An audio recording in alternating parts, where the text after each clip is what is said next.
आज की कहानी आपको प्रेरणा देने वाली कहानी तो है ही, मगर आप इस कहानी से मिलने वाली सीख को अपने जीवन में अप्लाई करते हैं तो आपका जीवन पूरी तरह से बदल सकता है। एक शादीशुदा जोड़ा था। शादी होने के कुछ सालों तक सब ठीक चल रहा था। वे बहुत खुश थे, लेकिन जैसे जैसे समय बीतने लगा, इन पति पत्नी के जीवन में खुशियाँ कम होने लगी और उनकी जगह झगड़े, निराशा और दुख ने ले ली। पति पत्नी एक दूसरे से काफ़ी ज़्यादा प्रेम करते थे, इसलिए वे चाहते थे कि उनका जीवन फिर से पहले की तरह खुशियों से भर जाए।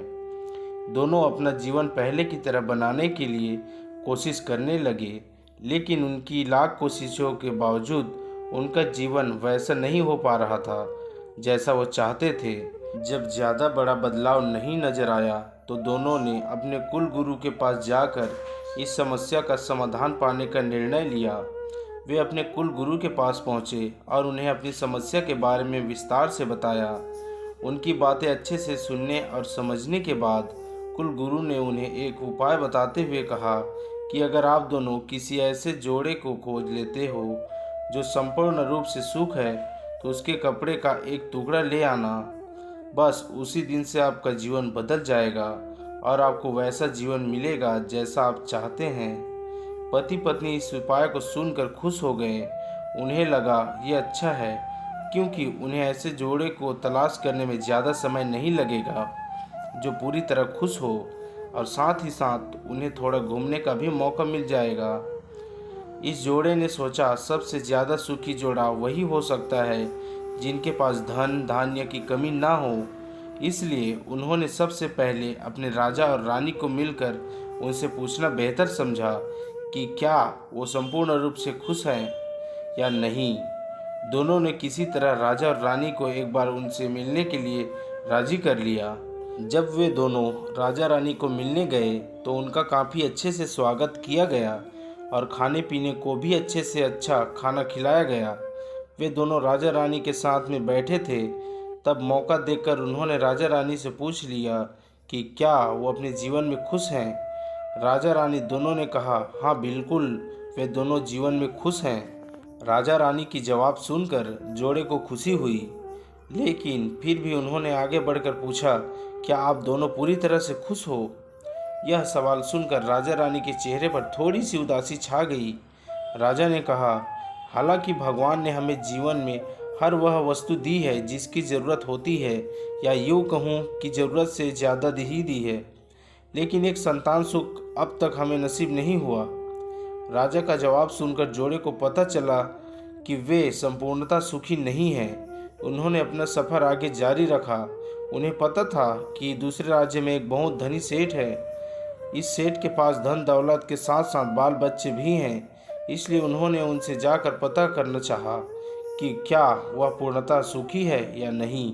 उनके घर एक दो दिन रहने के बाद यही सवाल उनसे पूछने पर सेठ और सेठानी का कहना था कि सब कुछ होते हुए भी वह पूर्ण रूप से सुखी नहीं है, क्योंकि उनके 4-5 बच्चों को संभालने में उनका पूरा वक्त चला जाता है और उन्हें अपने जीवन में बाकी सुख भोगने के लिए समय ही नहीं बचता। पति पत्नी का जोड़ा वहाँ से भी निराश होकर निकला। वो अपने जान पहचान और अनजाने कई लोगों से मिले, पर अंत में उन्हें यही पता चला कि सबके जीवन में कोई न कोई ऐसी कुछ तो कमियां हैं जिनकी वजह से वो अपने माँ बाप को पूर्णतः सुखी नहीं समझते थे। अंत में पति पत्नी एक किसान दंपति से मिले जो दोपहर में खेत में काम करने के बाद खाना खाने के लिए बैठे थे। उनके चेहरे पर जो बेफिक्री और शांति उन्होंने देखी वो पहले किसी के चेहरे में नहीं दिखी थी। जोड़े को लगा कि शायद अब उनकी तलाश खत्म हो जाएगी। किसान पति पत्नी के पास जाकर दोनों ने उनसे पूछा कि क्या वो अपने जीवन में खुश हैं। किसान और उसकी पत्नी ने कहा हाँ बिल्कुल खुश हैं। जोड़े ने किसान से अपना अगला सवाल भी किया कि क्या वो जीवन में पूर्णतः खुश है। किसान ने मुस्कुराते हुए कहा बिल्कुल, दुखी होने के लिए उसके पास कोई कारण भी नहीं है। ऐसे ही हर तरह से सुखी दंपति के तलाश कर रहे जोड़े ने जब खुश होकर अपने सफ़र और कारण के बारे में बताते हुए किसान से उसके कपड़े का एक छोटा सा टुकड़ा मांगा, तब किसान चिंतित होकर बोला कि अगर उसके पास एक से ज़्यादा कपड़े होते तो ज़रूर उन्हें अपना कपड़ा फाड़ कर दे देते। इसका यह मतलब था कि किसान भी पूरी तरह से खुश नहीं था, क्योंकि उसको चिंता थी अगर उसका कपड़ा फट गया तो वह अगले दिन क्या पहनेगा। अपनी खोज में पूरी तरह असफल हो चुके पति पत्नी को आखिरकार ये समझ में आ गया कि पूर्णतः सुखी और खुश इस संसार में कोई भी नहीं है। ये हमारे विचार ही होते हैं जो हमें किसी वस्तु को लेकर सुखी या दुखी, खुश या नाखुश करते हैं। जैसे कि संतान न होना किसी को दुखी करता है, तो किसी को संतान है और वो शरारत है, ये विचार दुखी करते हैं।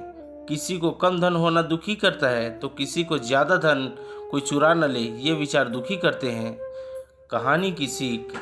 इस कहानी का निष्कर्ष आप ऐसे निकाल सकते हैं कि आप कितने खुश या सुखी हो सकते हैं, ये पूरी तरह आपके ही हाथों में है। आप जितना चीज़ों के या सिचुएशन के प्रति सकारात्मक विचार रखते हैं, आप अपने आप को उतना ही सुखी और सुखी होने में मदद करते हैं।